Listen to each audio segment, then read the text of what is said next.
This grandfather has marks on his body every day. What his family will discover will shock you. Part 2. Every day, Richard had new marks on his body and face. His children and grandchildren kept asking the nurses for explanations, but each time, they had a well-prepared excuse. The family had had enough. So they decided to put a discreet camera in Richard's room to find out what was really going on. What they discovered when they viewed the footage will shock you. The carers were mistreating Richard. The elderly man was too scared to tell his family, but for several days, some of the carers had been slapping him, pushing him, mocking him, and even shouting at him. In the footage, Richard could be seen screaming in pain, but the carers completely ignored him. Richard was exhausted and overwhelmed by the abuse.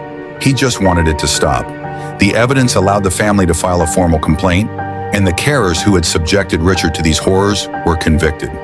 How would you have reacted if Richard had been your grandfather? What would you have done? Share your thoughts.